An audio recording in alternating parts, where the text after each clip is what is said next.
করিতেছি মহান আল্লাহর নামে, যিনি পরম দয়ালু এবং করুণাময়। আপনারা অবগত আছেন যে ঢাকা শহর একটা উত্তপ্ত শহরে পরিণত হয়েছে। বিভিন্ন ধরনের আন্দোলনের পরে আন্দোলন একের পর এক চলমান। দেশের এই পরিস্থিতিতে আসলে দেশের মানুষ জর্জরিত একটা অবস্থানে বসবাস করছে।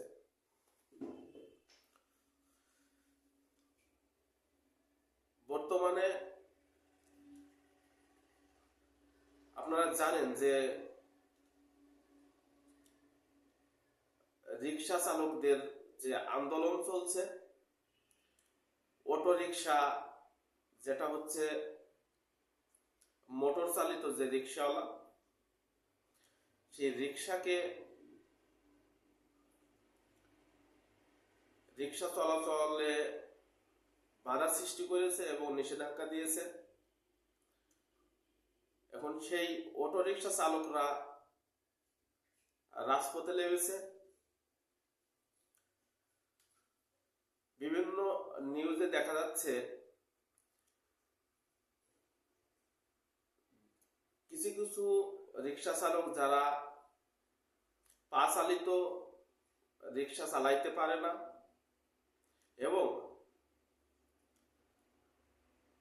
হাঁটি কোনো কাজ তাদের দিয়ে করা সম্ভব না, তারাই কিছু মানুষ এই অটো রিক্সা চালিয়ে তাদের জীবিকা নির্বাহ করে।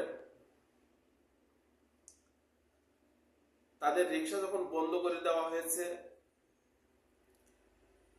তারা রাজপথে নামতে বাধ্য হয়েছে। এমনও রিক্সা চালক আমি দেখলাম যে 70 বছর, 75 বছর, 80 বছর বয়সী অহরহ রিক্সা চালক যারা, তারা এই অটো রিক্সা চালিয়ে জীবিকা নির্বাহ করে তাদের পরিবার পরিজন নিয়ে একটু সুন্দরভাবে চলার মাধ্যম হিসেবে ওই রিক্সাটাই আছে তাদের। কিন্তু যখনই এই অটো রিক্সা বন্ধ করে দেওয়া হয়েছে, তখন তাদের ভিতরে একটা আহাজারি সৃষ্টি হয়েছে এবং তারা রাজপথে নামতে বাধ্য হয়েছে। আমি বিশ্বাস করি যে অটো রিক্সা সড়কের জন্য খুবই ঝুঁকিপূর্ণ এবং ঢাকা শহর একটা ব্যস্ত শহর। সেই শহরে পর্যাপ্ত যানবাহন চলাচল করে। ব্যস্তময় শহর হিসেবে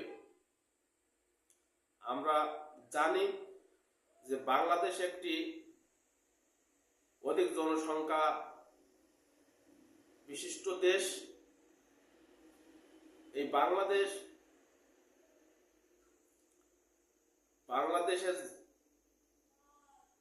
বাংলাদেশ অনুযায়ী মানুষের সংখ্যা অনেক বেশি।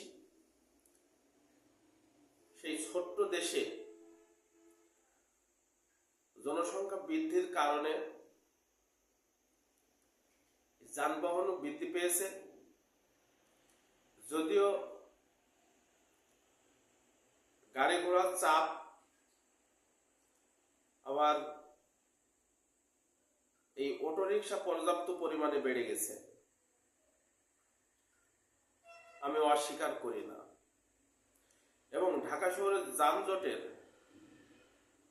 একটি বড় কারণও হয়তো এই অটো রিক্সা।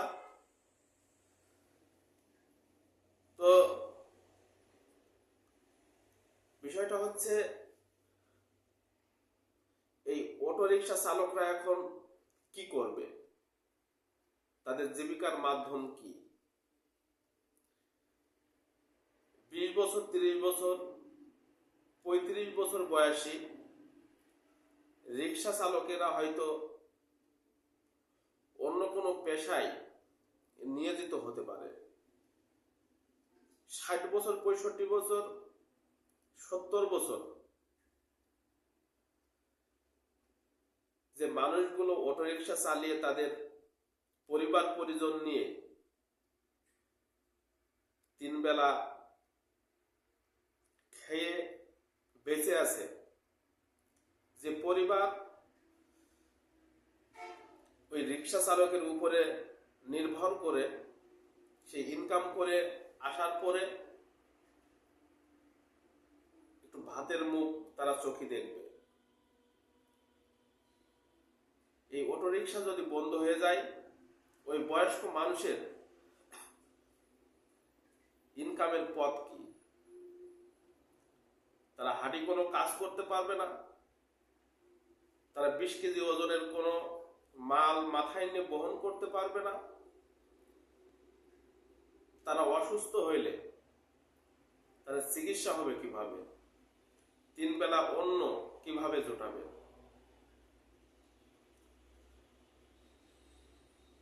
এটা মানে যে যানজটের কারণে তাদেরকে রিক্সাকে অবৈধ ঘোষণা করা হয়েছে, কিন্তু এটাও স্বীকার করতে হবে যে অটোরিকশা বাতিল করলে এই মানুষগুলো ধুকে ধুকে মৃত্যুর দিকে চলে যাবে। সবাই ভালো থাকবেন, সুস্থ থাকবেন, অসহায় নির্যাতিত মানুষের পাশে দাঁড়াবেন।